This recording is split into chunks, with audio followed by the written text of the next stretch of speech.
Higher Education Minister Dr. Blade Nzimande has appointed a private forensic company to get to the bottom of the rot at one of his department's key entities.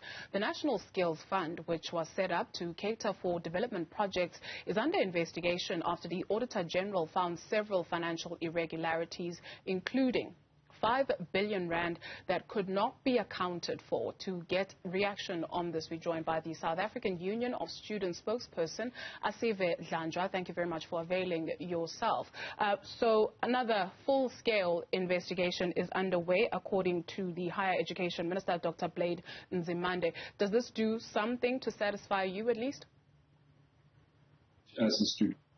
Sister, I think obviously it goes without saying, I must start by saying that we are really disappointed at the level and at the impunity that seems to cut across the sector, particularly when it comes to maladministration and the misuse of funds. We are particularly disappointed because these are funds that could have been used. I think as a sector, we're at such a dire state in terms of the lack of funding. As the interview goes on, I'll be able to paint a picture for you of just of the state, the dire state of our funding crisis in the sector and why this is just so disappointing, number one. We welcome the commitment of the minister, albeit a little bit we are confused as to why it is not the SIU that is investigating and rather a private forensic company has been appointed to do the probing. However, we welcome that action has been taken, at least as minimal as it might be, and we are hoping that as time goes on and expeditiously that this will go to prosecution and the people that are accountable will be held liable and that we can recover the funds.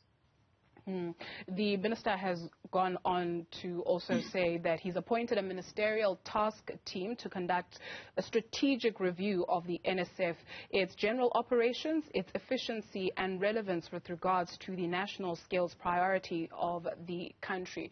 How would you assess its relevance? There are many task teams that are currently have been appointed by the minister since the last few months. And the unfortunate part is that the majority of them have not been able to come back and have not yet been able to report back as to guide the sector. Obviously, any approaches and any steps towards improving the sector, because we understand that the task team is there to interrogate and assess the mandate of the NSF. Number one is should it be broadened and to the extent to which it can be optimized, you understand. So we welcome, I suppose, the intentions behind. But we are worried because, like for instance, as I'm speaking to you, there's another task team that still has not concluded its work regarding the fee framework in the sector. And we're having a crisis. There's a task team that is dealing with the issue of mandatory vaccination, which is still, and the academic year has begun, which is still, the jury is still out on that. So we're concerned about the turnaround time of these task teams. However, I suppose we cannot reject or be adverse to any interventions that seek to improve the sector, although we think these processes can be done expeditiously. And of course, we must also warn, and lastly on this thing on this issue of task teams, that it appears that we are slowly but surely creating a parallel stage. Because it's not only the minister, even the president. Challenges that should be dealt with within the ministry where funds are being spent to pay people to do the job. Those people are not doing their job, and what happens, the task teams get appointed, etc., on the side, and slowly but surely we are beginning to create a parallel state. That is maybe at a broader level our concern when it comes to these task teams, that the people that are having the responsibility, they are being absorbed of their responsibility, and we are shifting it to this elusive task teams and structure that seeks to create a parallel government. The Minister Blade Nzimande making mention that he is expecting monthly reports and a full report by this latest task team by June at least. So this curious case of 5 billion rand that cannot be accounted for, given that NSFAS had a shortfall that ran into billions, how do you perceive this would have helped? It would have gone a long way. The shortfall at NSFAS was 9.6 billion rand. And obviously, this tells you that 5 billion rand would have gone more than, it would have been more than enough to be able to assist us to fund that shortfall. But besides the shortfall at NSFAS, as I am speaking with you, the missing middle students, which make up 20% of the sector, do not have funding. As I am speaking with you, postgraduate students funding has been cut by an odd 30 billion rand from the NRF. We need the funds. Absolutely every cent can go a long way. And to show you how dire this state is, these missing middle students cannot access higher education, obviously. These postgraduate students, which we are talking about, take, for instance, someone who's studying psychology.